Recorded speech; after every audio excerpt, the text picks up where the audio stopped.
விநாயகர் சதுர்த்தி வரப்போகுது. அதுக்காக நான் ஸ்பெஷலாட்டு இன்றைக்கி பிள்ளையார்பட்டி மோதகம் எப்படி பண்ணலான்னு பார்க்கலாம். அதுக்கு ஃபஸ்ட்டு தேவையான பொருள்கள் என்னெல்லான்னு நான் இந்த 1 கப்பு பச்சரிசி வச்சுருக்கேன்.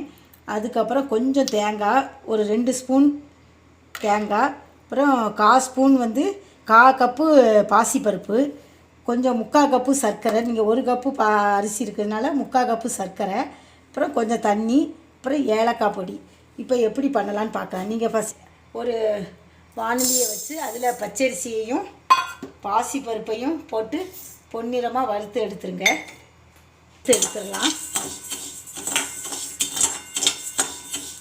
இந்த பக்கம் நம்ம வறுபட்டுட்டு இருக்கட்டும். சர்க்கரைக்கு பாகு இலக்கிடலாம். சர்க்கரையை போட்டு ஒரு 1/2 டம்ளர் தண்ணி ஊற்றிக்கோங்க.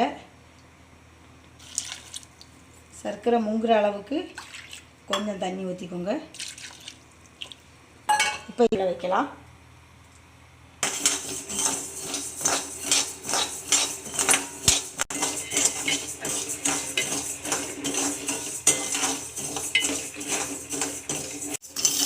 இப்போ இது நல்லா வறுபட்டுருச்சு. நான் அடுப்பை ஆஃப் பண்ணிட்டேன். இப்போ இதை நம்ம 2-3 மட்டும் கழுவிக்கலாம். 2 மட்டும் கழுவிக்கோங்க.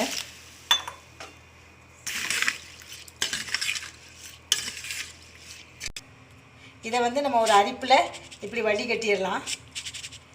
கொஞ்சம் தண்ணி அவ்வளோ வடிஞ்ச பிறகு நம்ம மிக்சியில் பொடி பண்ணிக்கலாம். அப்புறம் நல்லா கரைஞ்சாச்சு. இதை நம்ம இப்போ வடிகட்டி இதில் ஊற்றிடலாம்.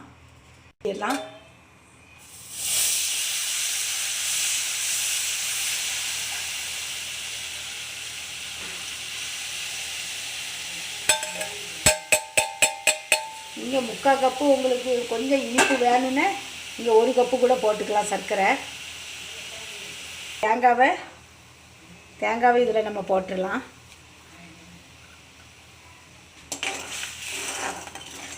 இது கொஞ்சம் கொதிக்கட்டும்.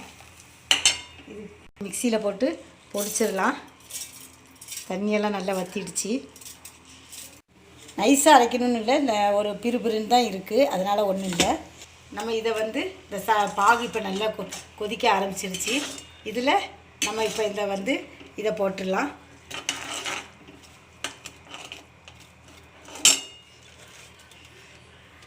இப்போ கொஞ்சம் நேரம் கிண்டுவோம்.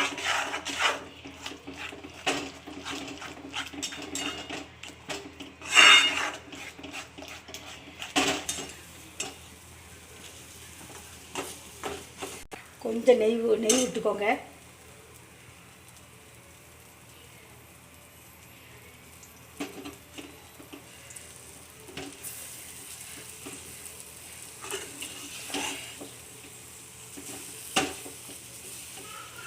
ஏலக்காய் பொடி கொஞ்சம் போட்டுக்கலாம்.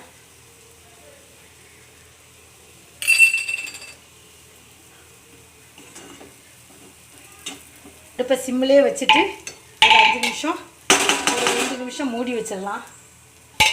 ஒரு 2 நிமிஷம் மூடி இருக்கட்டும். இப்போ இந்த மாதிரி இருக்குது. இதை லைட்டாக அப்படி கிண்டி கொடுத்துக்கோங்க. அதான் கனத்த சட்டியில் தான் போடணும், இல்லாட்டா ஒரு மாதிரி ஆயிரும். இப்போ நம்ம இது கட்டி ஆயாச்சு. இதை நம்ம வேறு ஒரு பாத்திரத்தில் மாற்றிடலாம். கையில் ஒட்டவே இல்லை பாருங்கள். இப்போ நம்ம சின்ன சின்னதாக இதை உருண்டை பிடிச்சிட வேண்டியதான்.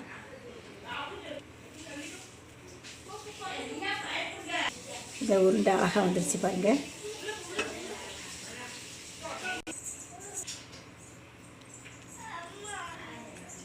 இது உங்களுக்கு கையிலலாம் ஒட்டவே செய்யாது. மாவு கரெக்டாக நல்ல பதத்தில் வந்துடும்.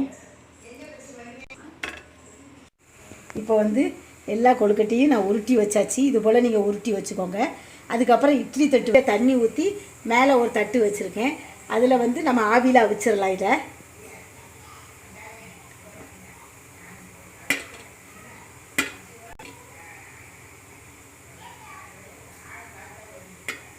நான் போட்டதுக்கு எனக்கு மொத்தம் எத்தனை கொழுக்கட்டை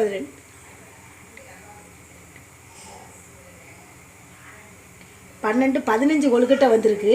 1 கப்பு அரிசி போட்டதில் கரெக்டாட்டு வந்திருக்கு. இப்போ இது கொஞ்சம் வேகட்டும். கொஞ்சம் வேகட்டும், ஒரு 10 நிமிஷம் வேகட்டும்.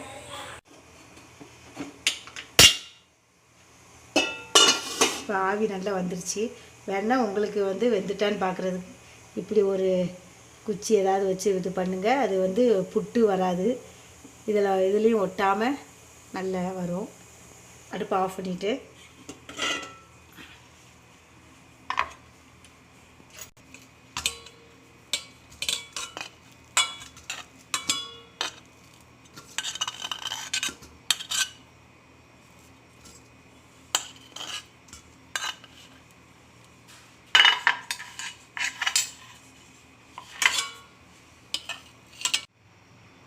இப்போ இது கொழுக்கட்டை ரெடி ஆயாச்சு. இதை நீங்கள் செஞ்சு பாருங்கள், எப்படி இருக்குன்னு சொல்லுங்கள். தேங்க்யூ.